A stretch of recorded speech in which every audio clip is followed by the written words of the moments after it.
Hello everyone and welcome back. So today I'm going to be attempting to melt some iron. Yes, these are some railroad spikes.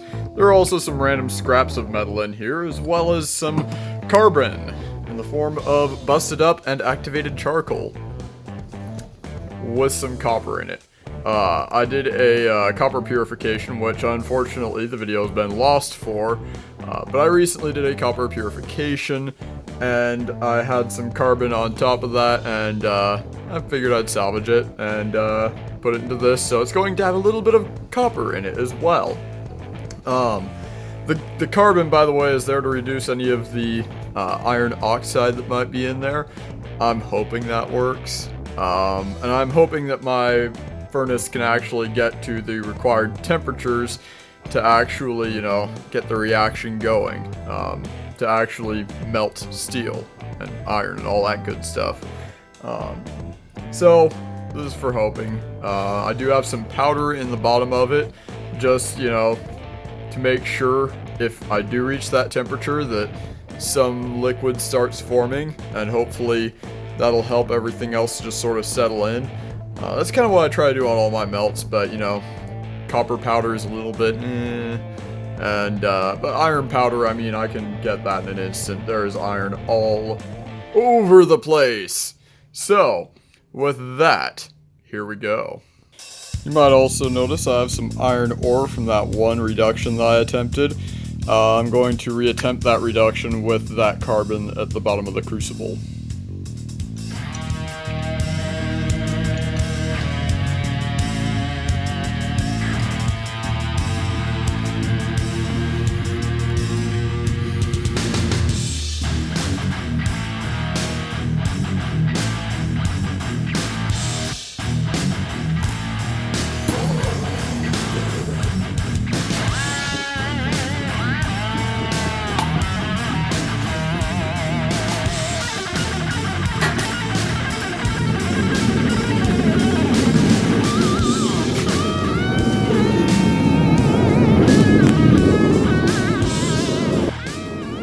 And it wouldn't be a proper melt without me singeing my arm at least once. Okay, the crucible is capped, which means I can start explaining things. So, y'all are probably wondering how I'm going to cast the iron. Well, I'm going to be doing my regular ingot mold. I don't know how it's going to hold up to it. I haven't cast iron in this thing before, knowingly anyway. I haven't cast pure iron or anything like it into this before, so I'm not sure how it'll hold up. But I figure it's old. If disaster strikes, I have a replacement that's perfectly brand new. I'd be a little bit sad to see it go because, unnecessary destruction. But, I'm hoping that it makes it through. I really am. I think it will. I don't see a reason why graphite should break down as a result of iron hitting it. So, we'll see. I'll try and preheat it beforehand. Take all the necessary precautions, all that good stuff.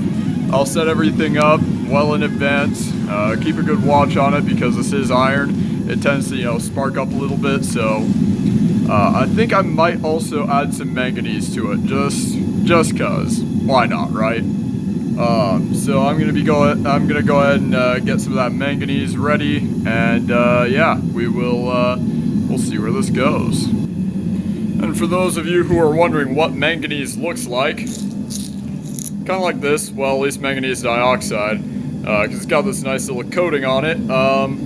But you might get to see some elemental manganese here in the near future. In fact, yeah, let me see if I can crack some of this open, because manganese isn't the most ductile, as you can see, isn't the most ductile metal in the universe.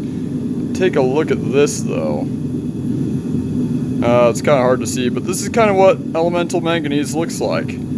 Just your standard old gray metal, and I'm going to go ahead and add that to the mix once I'm confident that the iron is melted.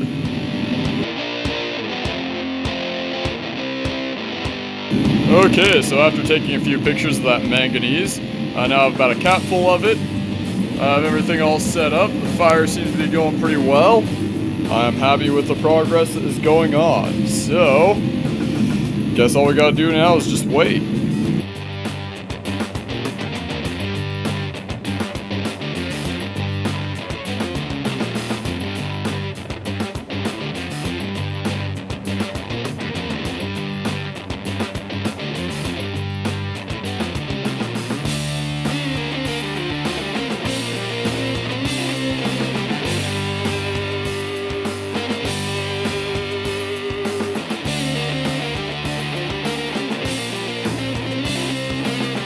Alright, so it's been a few minutes, and nothing really has happened much.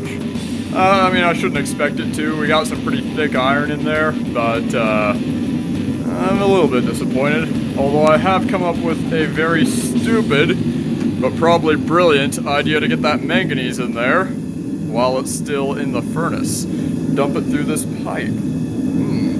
Keep my hands away from the heat, and keep the manganese in a nice controlled drop.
Well, y'all, it looks like my crucible has regrettably met its end. The iron is stuck in there, and I don't think it would be good for it for me to heat it up again and try and get the iron out. So, I need to make a really hard decision.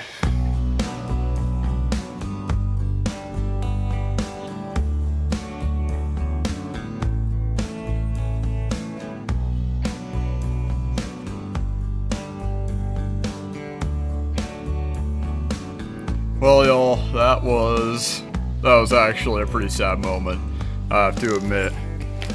But I have some Bloom iron, steel. Not entirely sure what it is, but it's got more than just iron in it, so...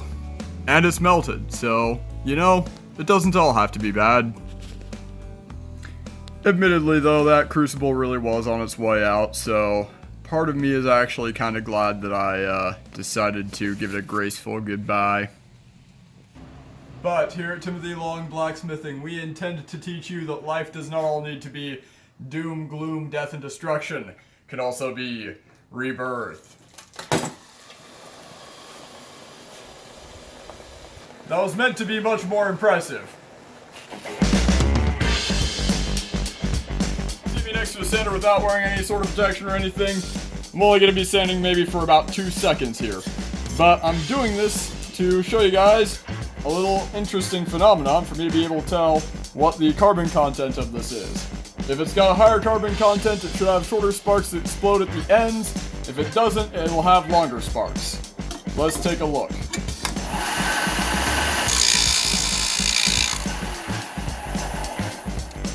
This is carbon. Alright, so thank you for joining me for this episode. It's been a pretty good one. I guess I was wrong about my ingot mold not being able to make it through it. It didn't even see any action. My crucible, though, I did not see that coming, so a little bit of a sad moment, but then again, I am relieved that I still have the backup ingot mold, and I do have a backup crucible, so... When all said and done, wasn't too big of a loss. It was a pretty big reward though, so I'm going to take my wins where I can get them, and just say, yeah, I've got an iron bloom, which I will refine soon. So with that, thank you for joining me, And I hope you guys enjoyed the video. I hope you all have a great day.